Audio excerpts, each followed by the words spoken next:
Assalamualaikum warahmatullahi wabarakatuh. Halo teman-teman semuanya, khususnya Sobat Guru Penggerak. Pada video kali ini saya Aji Widayani, calon guru penggerak angkatan 11 dari Kabupaten Bantul, akan melaksanakan kegiatan praobservasi untuk aksi nyata modul 2.3 coaching untuk supervisi akademik. Dan di video kali ini saya ditemani oleh rekan sejawat saya, yaitu Bapak Eko Lisanto Wibowo, Sarjana Pendidikan, yang akan menjadi objek pengamatan. Baik, langsung saja kita menuju ke kegiatan praobservasi saya. Assalamualaikum, bagaimana kabarnya Pak Eko? Sehat Pak Eko? Alhamdulillah sehat Bu Aji. Bu Aji sendiri bagaimana kabarnya? Alhamdulillah baik Pak. Jadi begini Pak Eko, pada kegiatan kali ini kita akan melaksanakan kegiatan praobservasi. Tujuan dari kegiatan ini adalah agar nanti ketika Pak Eko sudah melaksanakan pembelajaran di kelas, saat diobservasi yang dilakukan kepada Pak Eko ya, nanti Pak Eko bisa menjadi lebih siap, bisa menjadi lebih percaya diri dengan berbagai hal yang akan kita bahas setelah ini. Baik Pak Eko, untuk kegiatan praobservasi kali ini ada beberapa pertanyaan yang akan saya tanyakan kepada Pak Eko. Boleh ya Pak ya? Baik Pak Eko. Di sini apa tujuan dari pembelajaran yang ingin dicapai Pak Eko pada saat observasi nanti? Tujuan pembelajaran yang akan saya capai, yang pertama itu peserta didik dapat menyebutkan perbedaan beberapa negara dan menganalisis hal apa saja yang dapat negara manfaatkan dari kondisi geografis yang dimiliki. Kemudian Pak, untuk area pengembangannya nanti yang ingin Pak Eko kembangkan dari siswa Bapak nanti apa? Pada saat pembelajaran ada beberapa hal ya Bu Haji, yang akan saya kembangkan yaitu aktivitas mengamati, dari mengamati gambar dan video. Kemudian peserta didik nanti akan mencari fakta terkait dunia dan kondisi geografis benua tersebut. Kemudian yang terakhir adalah menyebutkan perbedaan dari beberapa negara dari segi kondisi geografisnya. Baik, berarti tadi untuk pelajaran pas ya Pak Yani ya sepertinya ya. Baik, selanjutnya Pak Eko, dalam melaksanakan pembelajaran nanti, model pembelajaran apa yang akan Bapak gunakan? Model pembelajarannya lebih ke project based learning atau PJBL. Baik, jadi pembelajaran yang akan disampaikan nanti berbasis masalah. Tentunya kegiatan Bapak pasti nanti sesuai dengan sintak-sintak PJBL-nya ya Pak ya. Iya. Baik, kemudian untuk strateginya Pak, untuk strategi pembelajarannya nanti Pak itu menggunakan strategi apa ini nanti? Untuk strategi pembelajarannya kami mengedepankan pada penerapan pembelajaran berdiferensiasi dan KSE. Nah di sini saya akan lebih ke arah diferensiasi proses dan konten. Baik, berarti kalau menggunakan penerapan diferensiasi di sini kegiatan untuk diferensiasi proses dan diferensiasi kontennya itu berupa apa? Untuk diferensiasi kontennya itu yaitu tampilan gambar benua, kemudian ada video pembelajaran tentang benua, kemudian papan informasi tertulis pada atlas. Sedangkan yang diferensiasi proses itu peserta didik nanti akan mengamati gambar, tayangan video dan atlas, kemudian peserta didik mencari perbedaan dari kondisi geografis setiap negara dalam benua yang ditayangkan untuk dicari manfaat dalam kesejahteraan negaranya. Bagus, itu berarti sudah mengenai kreativitas pada siswa belajar diferensiasi. Baik, untuk selanjutnya Pak Eko, penilaiannya yang digunakan itu penilaian yang menunjukkan penilaian dalam bentuk tes tertulis dan penilaian sikap, penugasan dan proyek. Kemudian untuk sasaran kelasnya ini tadi ke kelas berapa? Sasarannya di kelas 6 wajib. Pembelajaran IPAS. Nah, ini selanjutnya untuk pelaksanaannya nanti rencananya itu akan dilakukan pada hari apa? Hari Jumat minggu ini. Baik, terima kasih Pak Pak Eko. Mungkin untuk pembelajaran untuk observasi ini akan dilakukan di Jumat minggu ini ya Pak. Oke. Baik, mungkin pertanyaan dari saya cukup itu dulu Pak Eko. Ya. Jadi saya hanya ingin tahu saja arah kegiatan pembelajaran yang nanti seperti apa, karena nanti yang akan saya observasi terkaitan dengan hal-hal tersebut. Semoga Pak Eko bisa melaksanakan kegiatan pembelajaran dengan maksimal sesuai dengan apa yang sudah Bapak rencanakan tadi. Kemudian dari tujuan pembelajarannya, kemudian strategi model dan sebagainya. Saya harap semuanya juga bisa teramati dan bisa tercatat dengan baik. Serta kegiatan pembelajaran yang akan dilaksanakan nanti dapat berdampak positif bagi siswa sampai anak itu sampai benar-benar paham. Baik Pak Eko, sampai berjumpa di hari Jumat dalam kegiatan observasi pembelajaran, dan setelah observasi nanti kita juga akan melaksanakan untuk kegiatan pasca observasi.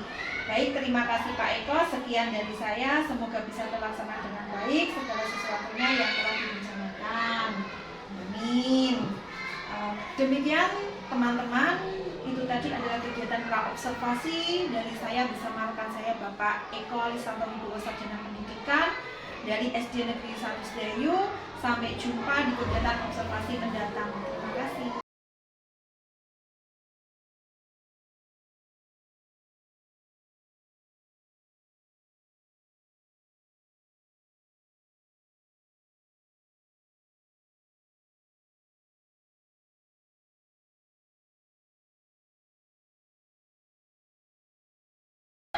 Assalamualaikum warahmatullahi wabarakatuh. Berjumpa kembali dengan saya Eci Widiayani, Sarjana Pendidikan, calon guru penggerak angkatan 11 Kabupaten Bantul.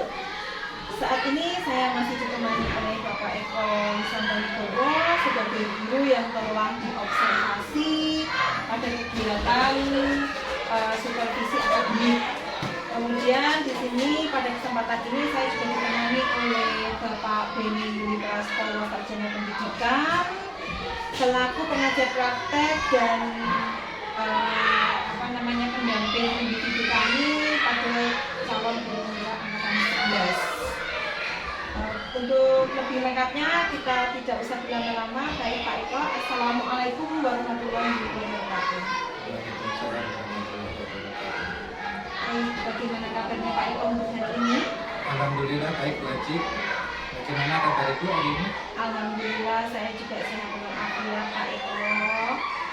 Baik, pada percakapan pasca observasi ini saya akan memberikan beberapa pertanyaan terkait dengan kegiatan pembelajaran yang telah dilakukan Pak Eko pada saat observasi kemarin. Nah, di sini dengan tujuan untuk mengevaluasi jalannya kegiatan pembelajaran yang sudah Pak Eko lakukan. Baik, pertanyaan yang pertama nih Pak Eko ya. Bagaimana perasaan Pak Eko terkait dengan jalannya observasi kelas yang sudah Bapak Eko lakukan? Perasaan saya itu karena baru pertama ya Bu Haji, itu saya merasa belum terbiasa, jadi di awal pembelajaran saya masih terlihat tegang, tapi setelah mulai masuk pembelajaran dan waktu sudah mulai berjalan, itu akhirnya saya dapat mengikuti pembelajaran itu dengan baik dan lancar. Alhamdulillah, meskipun memang dalam keadaan tegang, tapi tetap masih berjalan dengan baik ya Pak. Ya. Untuk selanjutnya Pak, untuk area pengembangan Pak Eko, bisakah Pak Eko menceritakan kembali area pengembangan apa yang sudah Pak Eko lakukan di kelas, serta langkah-langkah atau tahapan pembelajaran apa yang sudah Pak Eko lakukan di kelas? Jadi untuk area yang saya kembangkan itu lebih ke pembelajaran yang menekankan pada keterampilan peserta didik, di mana dalam pembelajaran tersebut adapun aktivitas untuk mengasah keterampilan peserta didik itu yang pertama adalah kegiatan mengamati. Jadi peserta didik di awal itu mereka mengamati terlebih dahulu video dan gambar tentang berbagai benua di dunia. Setelah mengamati, kemudian yang kedua adalah peserta didik akan dibentuk dalam kelompok untuk berdiskusi dan mencari kegiatan fakta-fakta terkait tentang kondisi geografis di berbagai negara dunia. Dan yang terakhir, peserta didik menyebutkan perbedaan kondisi geografis dari beberapa negara. Menurut Pak Eko, sejauh mana area pengembangan yang sudah Bapak Eko lakukan? Sudahkah sesuai dengan harapannya atau belum? Kalau untuk harapan sudah sesuai, Bu. Sudah sesuai dengan harapan, sudah sesuai dengan apa yang saya rencanakan. Jadi kegiatan pembelajaran yang saya susun itu sudah terlaksanakan dengan baik. Mulai dari awal pembelajaran, kegiatan pembuka, kegiatan inti saat diskusi kelompok, dan presentasi, dan kegiatan akhir sudah sesuai dengan rencana pembelajaran yang saya buat. Nah, selanjutnya, menurut Pak Eko sendiri, apa saja kekurangan atau kendala yang dihadapi Bapak pada saat proses pembelajaran di kelas yang kemarin sudah dilaksanakan? Kalau untuk kendala, Bu Haji, saya merasa waktu dalam pembelajaran itu kurang. Karena jam pelajaran yang saya susun itu hanya 2 kali 35 menit. Sedangkan pada saat proses pelaksanaannya itu dalam diskusi kelompok, siswa ternyata membutuhkan waktu yang lama dalam kegiatan membuat papan informasi dari negara yang didapat dalam kelompok tersebut. Nah, sehingga waktu yang awalnya direncanakan itu agak mundur sedikit. Lalu kemudian yang kedua, masih ada beberapa siswa yang terlihat kurang aktif dalam berkelompok. Jadi dalam kelompok dia terlihat hanya diam dan terkadang membantu hanya sedikit-sedikit. Seperti itu, Mbak Ci. Gitu ya. Nah, tadi kan masih kekurangan waktu, kemudian siswa kurang aktif. Mengapa hal itu bisa terjadi? Kalau kekurangan waktu itu dari segi teknisnya saya sendiri, Bu. Untuk media pembelajaran kebetulan itu kan ada negara beserta kondisi geografisnya. Nah, di situ saya memberikan kertas utuh, jadi tidak saya gunting terlebih dahulu, sehingga anak saat berkelompok dia harus menggunting dulu baru menyusun ke dalam papan informasi. Nah, itu yang membuat waktunya tidak sesuai. Kemudian untuk yang kedua, yang anak ada yang tidak aktif, itu kemungkinan ada 2 faktor. Ada faktor dari dalam diri anak dan ada faktor dari luar. Misalnya saja anak tersebut pada saat itu kelompoknya kok dilalah ada yang tidak sesuai dengan harapan. Mungkin ingin semuanya laki-laki atau semuanya perempuan, tapi kemarin kan campuran, nah, sehingga mungkin saja itu membuat anak tidak merasa bersemangat dalam kelompok. Begitu ya Pak. Intinya yang laki-laki sesuai dengan teman yang disukai, tapi tetap dilakukan secara heterogen gitu ya.